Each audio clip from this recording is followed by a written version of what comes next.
कैसे हैं आप सभी। आशा करती हूँ सब बहुत अच्छे से होंगे और सब अपनी तैयारी अच्छे से कर पा रहे होंगे मेंस एग्ज़ाम की। खैर अब ज़्यादा टाइम नहीं है, कल तो पेपर है ईपीएफओ का।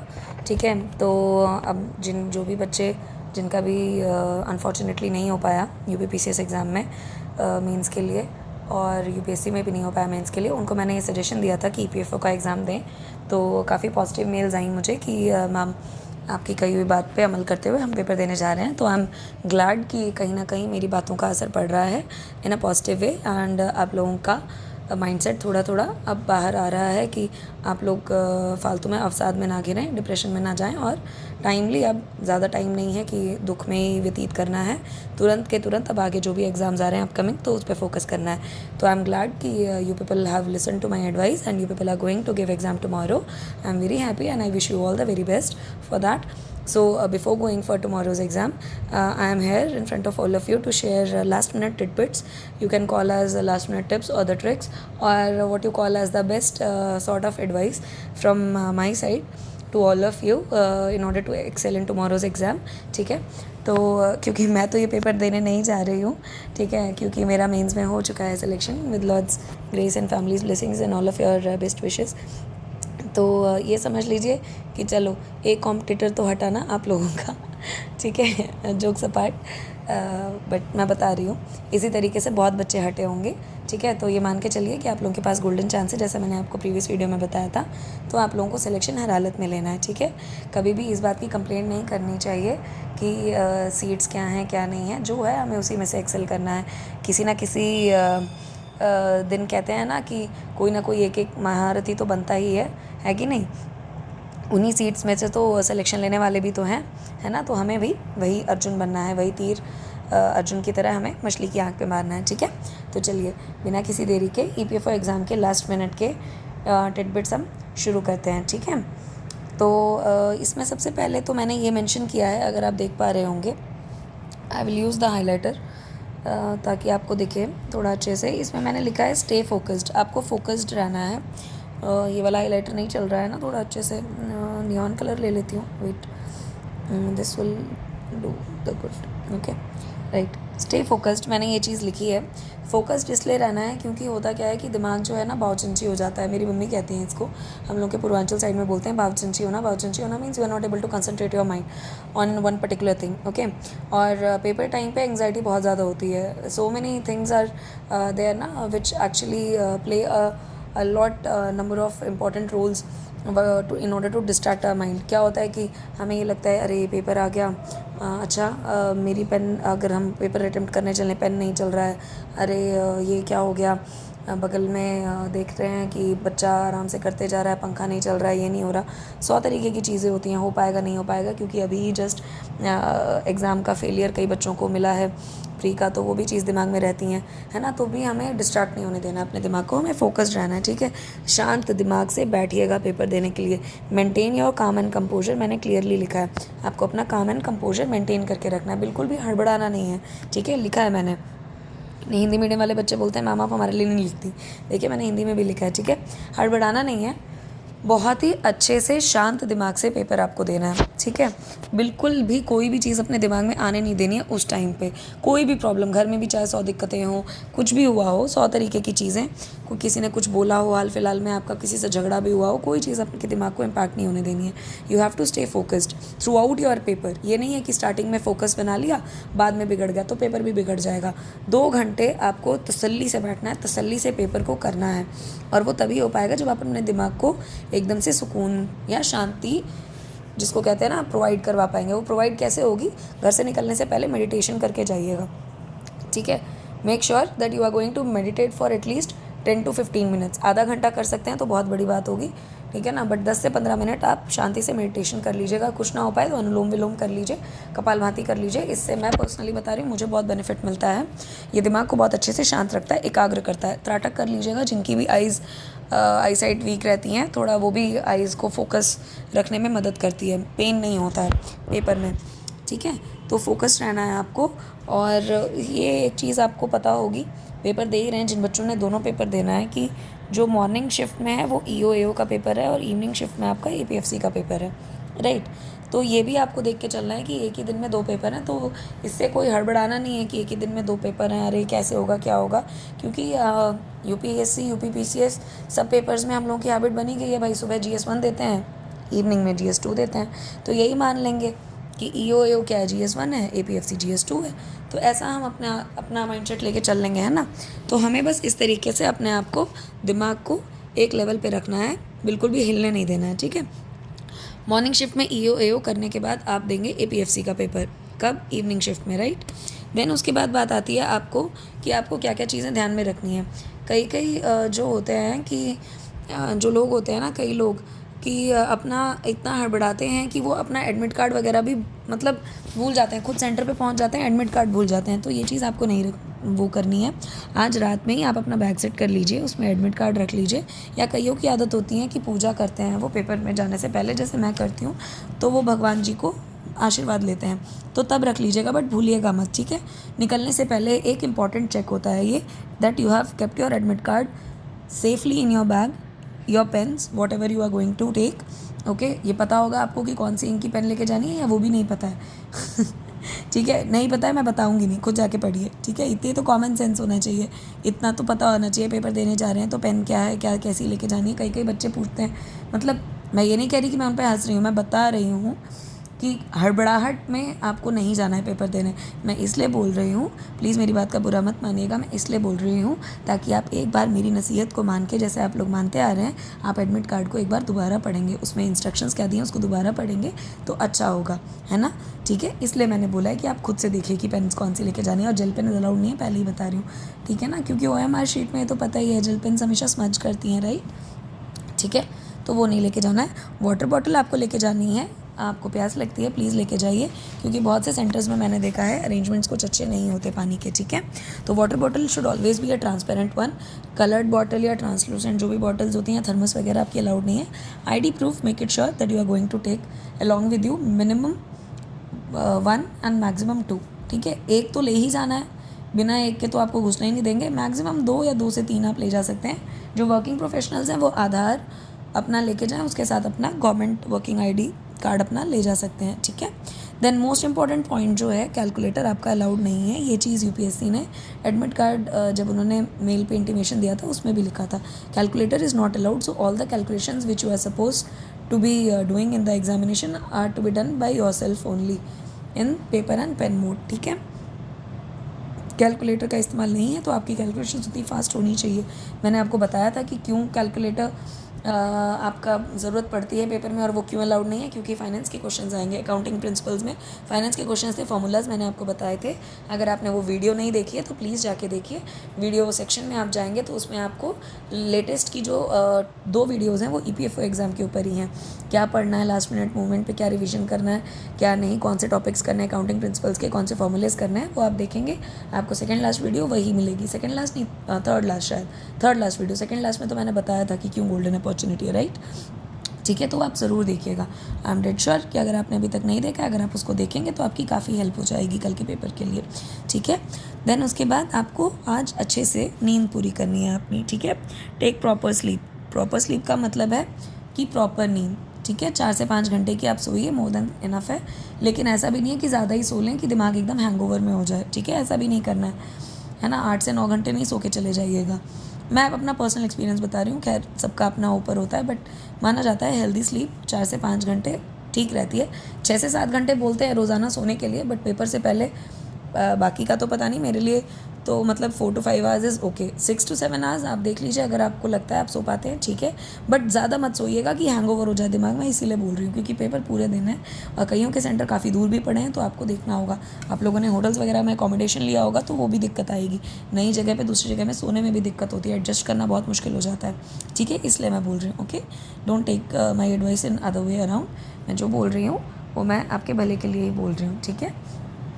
देन उसके बाद अच्छे से रेस्ट लेके जाइए, और फिर कहते हैं कि जो EO का पेपर है ना, EO AO का मॉर्निंग में, उस पेपर के बाद आपको प्रॉपर रेस्ट ले लेना है APFC का पेपर देने से पहले, ओके। ऐसा आप करेंगे तो क्या होगा कि आपका दिमाग जो है आराम से सोच समझ पाएगा पेपर में, ठीक है, क्योंकि APFC का पेपर जो है उसका थोड़ा सा लेवल EO AO के लेवल से अप होने वाला है, ये पक्की बात है, क्योंकि पोस्ट ही अप है तो वो अप करेंगे पेपर को, ठीक है।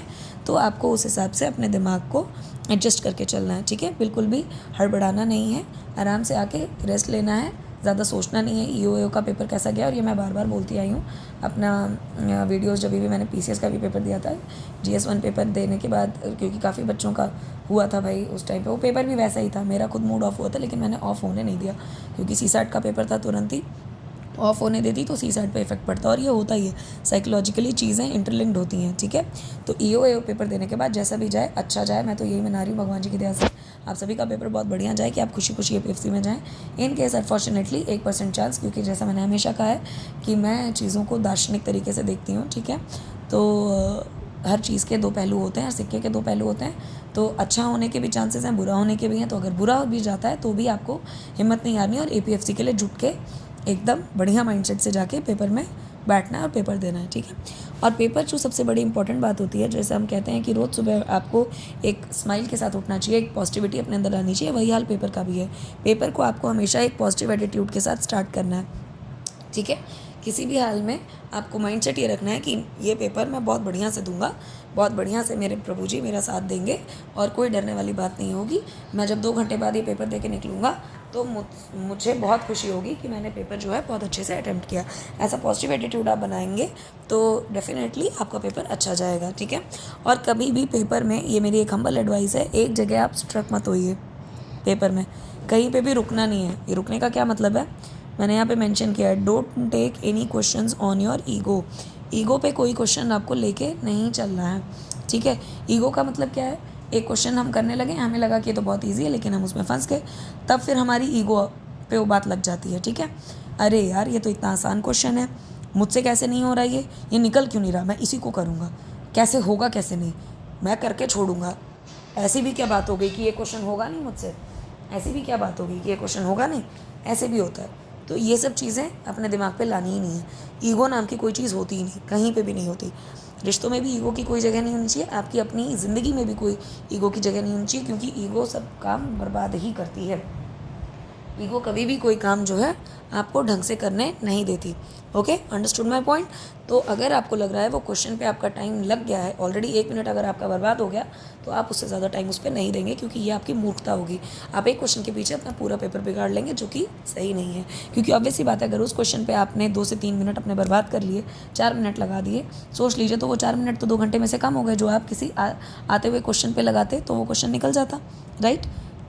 Getting my point, okay. तो इसलिए मैं बोल रही हूँ, तो ईगो पे नहीं लेना है। जो क्वेश्चन सरसरी निगाह में देखा, नहीं हुआ, थोड़ा सा टाइम लगाया, आधा मिनट लगाया, नहीं हुआ, आगे बढ़ना है, ठीक है, क्योंकि हम उस क्वेश्चन पे तो दोबारा आएंगे ही, ठीक है। तो ऐसे करना है, राइट। चलिए आगे चलते हैं। Attempt as many as question as you can, ये चीज़ मैंने क्यों लिखी है, आई विल टेल यू। क्योंकि लोग जो होते हैं ना, लोग बोल देते हैं कि बस इतने क्वेश्चन करके आने, बस इतने क्वेश्चन कर लो, ये सेफ साइड, बस इतने कर लो, इतना नहीं, ऐसा नहीं होना चाहिए। रिस्ट्रिक्ट मत करिए अपने आप को, मैंने लिखा there is no limit, you shouldn't restrict yourself to anything, दूसरों की बात सुन के। क्योंकि मेरा ना बहुत लोगों ने मखौल उड़ाया, 150 क्वेश्चन कर लिए, 150 क्वेश्चन कर लिए। मैं आपको बताऊंगी, मैंने तो इंट्रोडक्शन अपना दिया ही नहीं है, खैर, ठीक है। मैंने जब फर्स्ट अटैम्प्ट में एग्ज़ाम्स क्लियर किए थे SBI PO के और CGL के, एंड देन अपना IBPS PO का, उस टाइम पे भी लेट मी टेल यू, ठीक है, लोगों को लगती है ना कि बात, मतलब कैसे क्या चीज़ें हैं, और अब उस चीज़ को हो गया बहुत टाइम, नहीं तो मैं आप लोगों को वो चीज़ अपना स्कोर कार्ड वगैरह दिखा देती, बिकॉज उस टाइम पे ये नहीं था ना कि भाई आगे चल के कोई हेल्प करनी होगी बच्चों की, चैनल खोलना होगा और बच्चे आके पूछेंगे। और ऑब्वियसली बात है, 2014-2015 की बात है ये, 2015 में जब 2015 में तो ज्वाइन ही कर लिया था, 2014 की बात है, राइट, ठीक है। तो 2014 में जब आप एग्ज़ाम दिया था, उस टाइम की मैं बात बता रही हूँ। मेरी हमेशा से आदत रही है कि मैं दूसरों का सुनती नहीं हूँ। मेरे को लगता है ना सही कि अगर पूरे पूरे क्वेश्चंस करने हैं तो मैं पूरे पूरे क्वेश्चंस करके आती हूँ, ठीक है। और मेरे क्वांट और रीजनिंग में दोनों में मेरे फुल ऑन फुल मार्क्स थे, अंडरस्टूड, ठीक है। तो ये चीज़ ऐसे ही नहीं आ जाती है, ऐसे ही नहीं मैं बोलती कि मैं 150 क्वेश्चन करके आ गई। कोई यहाँ पे ब्लफ नहीं कर रहा है, ठीक है। अगर आप नहीं कर पा रहे 150 क्वेश्चन, या किसी ने नहीं किए, दैट डज नॉट मीन कि जो करके आ रहा है वो कोई झूठ बोल रहा है, या किसी ने कर दिया तो बहुत बड़ी बात हो गई, ओ हो ऐसे कैसे, तुम तो बहुत बड़े महारथी हो। ये टॉन्ट मारने से ना आप सुपीरियर नहीं हो जाते, ठीक है। टॉन्ट मारने से आप ही खुद नीचे होते हैं, सामने वाला तो बड़प्पन में कुछ बोल भी नहीं रहा, ठीक है ना, तो आपका ही नीचापन दिखता है, आपका ही घटियापन दिखता है। कहीं नहीं लिखा, किसी पेपर में नहीं लिखा कि you can not attempt 150 questions. You are getting my point. PCS के पेपर की बात बता रही हूँ, जिसके लिए मुझे बहुत लोगों ने बोला, काफ़ी लोगों ने सपोर्ट भी किया, बट मैं उनकी बात बता रही हूँ जिन्होंने बहुत क्रिटिसाइज़ किया था कि 150 कैसे कर दिए, किसी ने ऐसे नहीं किया, किसी ने वैसे नहीं किया। वो नोज किसने क्या किया क्या नहीं किया, उससे क्या ही लेना देना है। मैं बोल रही हूँ 120 क्वेश्चन है ना, आप करके आओ पूरे। अगर आपको लगता है कि आपके अंदर मादा है, आप करोगे 120 एंड आपको सेफ साइड लेके जा रहा है, अनटिल एंड अनलेस वो मूर्खता ना हो, ठीक है। रिस्क टेकिंग कैपेबिलिटी भी, कैपेसिटी भी एक अंदर से वो आती है, ऐसे ही नहीं आ जाती। जब आपको लग रहा है कि आपने 90+ क्वेश्चन आपने करेक्ट कर लिए हैं विद 90% एक्यूरेसी, मैंने लिखा है, ये आपको सेफ साइड लाएगी, तो उसके ऊपर अगर आपको चांस लेना है तो 1-2 क्वेश्चन में आप ले लीजिए चांस, ठीक है। मैंने 4 साल बाद पेपर अटैम्प्ट किया, 4 साल बाद मैं कूदी, मुझे नहीं पता क्या चीज़ें चेंज हुई क्या चीज़ें नहीं हुई, इसलिए मैंने 150 क्वेश्चन अटैम्प्ट किए, और लकीली अच्छा ही किया कि मैंने 150 किए। फाइनली हुआ वही 123 क्वेश्चन करेक्ट हुए, 27 गलत हुआ। अब एक्चुअल में पता भी नहीं है कि कितने सही हुए कितने गलत हुए, बट मैं रही ना सेफ साइड, ठीक है, मैं रही ना सेफ साइड। तो मेरा मजाक उड़ाने से तो आप बड़े नहीं हो जा रहे हैं, या आपका तो कहीं वो चीज़ नहीं हो पा रही है कि आप कर पाए कि नहीं कर पाए, राइट, गेटिंग माई पॉइंट। तो अगर आपको लग रहा है आपको 120 क्वेश्चन करके आने चाहिए, करिए, लेकिन ऐसा ना हो कि आपका सिलेक्शन ना हो, मेक इट श्योर, ठीक है। चलिए, देन उसके बाद है फॉर LR क्वेश्चंस, जो लॉजिकल रीजनिंग के क्वेश्चंस आते हैं, apply simple logic as LR itself is logical reasoning, ये मैंने लिखा है क्योंकि LR का मतलब ही लॉजिकल रीजनिंग है, उसमें लॉजिक ही लगाना है, कॉमन सेंस लगाना है। देखिए मैंने लिखा भी है यहाँ पे, कॉमन सेंस लगाना है, which indeed is not so common these days, ठीक है। मैंने फ़नी लाइन डाली है ताकि आप लोगों का थोड़ा सा एक, जिसको कहते हैं ना, चीयर अप हो जाए मूड। कॉमन सेंस सच में आज के टाइम में कॉमन नहीं है ना, आज के टाइम में लोगों में, ठीक है, किसी में कॉमन नहीं रह गया है, सब एकदम मतलब बिल्कुल ही एक दूसरे के प्रति इतना नफरत फैलाते हैं, शीशा लेदर करने पे उतारू रहते हैं, ठीक है। ऐसा सब करने से ना आप ही का ओछापन लगता है, सामने वाले का नहीं, ओके, ठीक है। तो कॉमन सेंस लगाना है पेपर में, LR के क्वेश्चंस में सिंपल लॉजिक लगाना है, क्वेश्चंस ईजिली सॉल्व हो जाएंगे, कोई इतना हाई फाई लेवल के LR के क्वेश्चंस नहीं आते, पेपर देखा हुआ है मैंने, ठीक है। देन प्रीवियस ईयर्स में देख रही थी, ठीक है, तो मैं बता रही हूँ EO पेपर का अगर आपका अच्छा पेपर नहीं गया, मैंने लिखा पहले भी बताया, तो प्लीज़ उसको हार्ड फीलिंग लेके आप मत जाइएगा APFC के एग्ज़ाम में, क्योंकि नहीं तो वो APFC का एग्ज़ाम भी आपका ख़त्म कर देगा, वो APFC का पेपर भी आपका रून कर देगा। तो आपको ऐसा काम नहीं करना है कि आपकी ऐसी सैड स्माइली वाला फेस बने पेपर के बाद, ठीक है, make it sure. Then you should start solving the easier portion, ठीक है, हमेशा ईजियर पोर्शन से आपको स्टार्ट करना चाहिए पेपर, जो आपकी स्ट्रेंथ है, सबके ऊपर डिपेंड करता है। मेरी स्ट्रेंथ है, अगर मुझसे पूछा जाए, that has always been the reasoning part, ठीक है, रीजनिंग एंड क्वांट्स, ये मेरी हमेशा स्ट्रॉन्ग पार्ट रहा है, रीजनिंग, क्वांट, इंग्लिश, उसके बाद है GK GS, ठीक है। बैंक के पेपर्स भी मैंने ऐसे ही सॉल्व किए हैं, CGL का भी पेपर यही क्रम रहा है मेरा, ओके। क्वांट सबसे एंड में कर लेती थी, सबसे पहले मेरा हिसाब किताब रहा कि उठाओ सबसे पहले रीजनिंग, ठीक है, उसके बाद करो इंग्लिश, ओके। मैं बैंक के पेपर की बात बता रही हूँ, रीजनिंग, इंग्लिश, देन उसके बाद जो भी आपका करंट वगैरह के क्वेश्चन, GK वगैरह के क्वेश्चन वो, एंड लास्ट में टाइम देती थी मैथ्स के लिए। एंड सेम यही हाल था मेरा इसमें CGL के केस में भी, कि भाई आपको मैथ्स सबसे एंड में मैं करती थी कि ज़्यादा से ज़्यादा टाइम मुझे मैथ्स के लिए मिला करे, है ना, क्योंकि मैं उसमें सॉल्व करती थी चीज़ें अपने आप ही, को मैं रट के नहीं जाती थी कि कैसे रटना है, क्या चीज़ें करनी है, ऐसा सब नहीं हिसाब किताब रहता था, राइट। तो जो भी रीजनिंग वगैरह के क्वेश्चंस होते थे, ब्लड रिलेशंस वाले हो गए, एनालॉजिकल रीजनिंग हो गई, एनालिटिकल रीजनिंग हो गई, एनालॉजी के क्वेश्चंस हो गए, ठीक है, एनालॉजिकल रीजनिंग नहीं, sorry, analytical reasoning and analogy के क्वेश्चंस हो गए, ये सारे मैं पहले करती होती थी, ठीक है ना, सिंपल जो रीजनिंग आती है, फिर इंग्लिश, फिर ऐसे ही GS, एंड देन उसके बाद आपका ये करती थी मैं मैथ्स, ठीक है। तो इस तरीके से मेरा चलता है हिसाब किताब। तो आप देखिए आपका कौन सा ईजियर पोर्शन है। अगर आपका करंट अफेयर्स ईजियर है, करंट अफेयर्स पहले करिए। हिस्ट्री ईजी लगता है आपको, हिस्ट्री आपका स्ट्रॉन्ग एरिया है, कोर एरिया, उसको करिए। अगर रीजनिंग आपका मेरी तरह स्ट्रॉन्ग है, उसको पहले करिए। कमेंट सेक्शन में बताइए आपका कौन सा स्ट्रॉन्ग एरिया, पेपर में कौन सा सेक्शन पहले उठाना पसंद करते हैं, ठीक है। पॉलिटी एरिया स्ट्रॉन्ग है, पॉलिटी उठाइए। मिसलेनियस एरिया स्ट्रॉन्ग है, मिसलेनियस उठाइए। Accounting and finance, labour laws, social security issue strong है, उसको उठा लीजिए, जो आपकी स्ट्रेंथ लग रही है, क्योंकि मैक्सिमम क्वेश्चन जब आप कर पाएंगे ना 1 गो में, तो वो आपको खुद ही मोटिवेट कर देगा पेपर के लिए कि अरे वाह, मुझसे तो इतने सारे क्वेश्चन ईजिली हो गए, तो मैं आगे भी कर सकता हूँ अच्छे से, ठीक है। तो वहीं अगर आप डिफिकल्ट सेक्शन उठाते हैं, माइंडसेट की ही तो बात है ना, सारा काम ही तो ब्रेन का है ना, ब्रेन ही सोचता है, ब्रेन ही समझता है, ब्रेन ही सारे डिसीजंस लेता है। ब्रेन को आपने बच्चे की तरह समझाना होता है। आपने ये उसको हिंट दे दिया कि वाह वाह वाह, मेरे से तो सारे क्वेश्चन हो रहे हैं, तो ब्रेन तुरंत पंप अप हो जाएगा, अरे वाह मैं आगे भी और अच्छा कर सकता हूँ। पहले ही ब्रेन को सिग्नल दे दिया अरे ये तो नहीं हो रहा है मुझसे, तो ब्रेन हो जाएगा ओहो बिल्कुल ही नकारा आदमी हूँ मैं, तो मेरे से तो कुछ नहीं हो रहा, ऐसे हो जाएगा, ठीक है, टच वुड। ऐसे कोई नकारा नहीं है, मैं बता रही हूँ, दिमाग को हो जाती है चीज़ें, ठीक है। दिमाग को हमें बस बच्चे की तरह फुसलाना होता है, राइट। देन उसके बाद last but not the least, manage your time well. आपको टाइम मैनेजमेंट बहुत अच्छे से आना चाहिए। 2 घंटे हैं आपके पास और उस हिसाब से आपको माइंडसेट बना के रखना है, ठीक है। अगर वैसे तो कोई दिक्कत वाली बात है नहीं, आप पूछ सकते हैं एग्जामिनर से टाइम वगैरह। एनालॉग वॉचेस भी मेरे हिसाब से तो मतलब होगी ही अलाउड, है ना, क्योंकि पीसीएस वगैरह के एग्ज़ाम में भी थी अलाउड, तो कोई दिक्कत नहीं थी। एनालॉग वॉचेस आप लेके जाइए, डिजिटल तो अलाउड नहीं है। आप उसमें टाइम देख सकते हैं, लाइक 1 घंटा बीत गया तो टाइम देखिए कि मैंने 1 घंटे में कितने क्वेश्चंस कर लिए। नहीं तो आप एग्जामिनर से पूछ सकते हैं, वो बता देंगे खुद ही। 1 घंटा जब हो जाता है तो आप देखिए आपने कितने क्वेश्चंस कर लिए, ठीक है। ज़्यादा अगर आप पीछे हैं तो फटाफट फिर उन सेक्शंस की तरफ मूव ऑन करिए जो आपको लगता है आपसे हो पाएगा। सरसरी निगाह से आपको पेपर स्टार्टिंग के 15 मिनट में ही देख लेना होता है कि कौन से पोर्शन से कितने क्वेश्चंस आए और आप कितने डुएबल हैं क्वेश्चंस, कितने आप कर सकते हैं, राइट। तो आपको इस तरीके से अपना टाइम मैनेज करना है। ऐसा ना हो कि 2 घंटे कब बीत जाए और आपको पता ही ना लगे और फिर आप देख रहे हैं अरे मैंने तो OMR भी मार्क नहीं की, अरे मैंने तो ये क्वेश्चन छोड़ दिया, अरे मैंने तो वो क्वेश्चन छोड़ दिया। ये रिग्रेट नहीं होना चाहिए, ठीक है।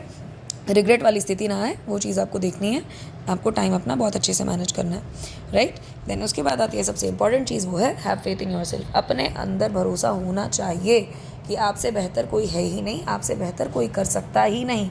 अगर आप नहीं करोगे तो कौन करेगा। वो गाना नहीं आया था, बड़ा अल्हड़ टाइप का आया था। खैर मैं इतने सॉन्ग्स नहीं सुनती, मैं भजन वगैरह ज़्यादा सुनती हूँ, बट वो थोड़ा न्यूज़ में कुछ ज़्यादा ही आ गया था। मैं नहीं तो कौन बे वाला हिसाब किताब, राइट, ठीक है। तो ये आपको रखना है कि भाई मैं नहीं करूँगा तो कौन करेगा, मैं कर सकता हूँ, मुझसे ही होगा। I am going to give my best for this exam and I will surely come out of the room with flying colours. Result बहुत अच्छा जाएगा, मैं ही सब कुछ करूँगा, अच्छे से करूँगा, अपने माँ बाप का नाम रोशन करूँगा। ये फेथ आपको होना चाहिए कि आपने जो पढ़ा है बहुत अच्छे से पढ़ा है, रिवीजन बहुत अच्छे से किया है, तैयारी बहुत अच्छे से हुई है और अब पेपर भी मैं बहुत अच्छे से करूँगा या करूँगी, ठीक है। You will do wonders, I tell you. ये मैंने खुद ही अपने ऊपर इम्प्लीमेंट किया है, वरना इतना सारी चीज़ें फेस करते हुए, इतना ज़्यादा मेडिकल इश्यूज़ होते हुए भी मैं इस तरीके से अपना जूझ नहीं रही होती सब चीज़ों के लिए, ठीक है। तो आदमी कहते नहीं है हिम्मत मदा तो मदद खुदा, ठीक है। हिम्मत मर्दा तो मदद खुदा, ठीक है ना। हिम्मत अगर इंसान कर ले, मर्द का मतलब जेंट्स नहीं, मर्द का मतलब इंसान है यहाँ पे, ठीक है। तो अगर हिम्मत इंसान रख ले तो भगवान भी आके मदद करते हैं, ठीक है। तो अब वही चीज़ है, मैंने जो बोला, जो पढ़ा है उसको सबसे पहले करना है, वो आपको एक स्ट्रेंथ देगा आपके, क्योंकि मैक्सिमम क्वेश्चन सॉल्व हो जाएंगे तो आपको अपने आप खुशी मिलेगी, ठीक है। जो भी होगा बहुत बढ़िया होगा, ये दिमाग में लेके चलना है, ओके। कुछ भी नहीं सोचना है। पेपर अगर ख़राब भी जाता है तो भी आप खुशी मन से आइए कि आपने एटलीस्ट अटैम्प्ट तो किया, आपने जंग एटलीस्ट पार्टिसिपेट तो की। जीती या हारी वो तो बात पे डिपेंड करता है। Participation itself needs a lot more of courage, ठीक है। रिजल्ट जो होता है वो तो बात की बात है, ठीक है ना। तो वो कहते नहीं हैं, जैसे विकास देवी कीर्ति सर ने कहा, मैं बार बार कोट करती हूँ, कुछ नहीं होगा तो क्या होगा, तजुर्बा तो नया होगा, ठीक है। तो तजुर्बा होगा, वो अपने आप में बहुत बड़ी बात है। ओके दोस्तों, कल जैसा भी होता है पेपर आके तुरंत मुझे बताइएगा कमेंट सेक्शन में इसी वीडियो के, और अभी जो भी डाउट्स वगैरह हों वो आप बता सकते हैं मुझे, ठीक है। और कल मेरे पेरेंट्स की एनिवर्सरी थी तो हम देवी पाटन टेम्पल गए थे, इसलिए कल मैं वीडियो नहीं डाल पाई। Devi Patan temple around 180-190 kilometres दूर पड़ जाता है, okay, from the state capital.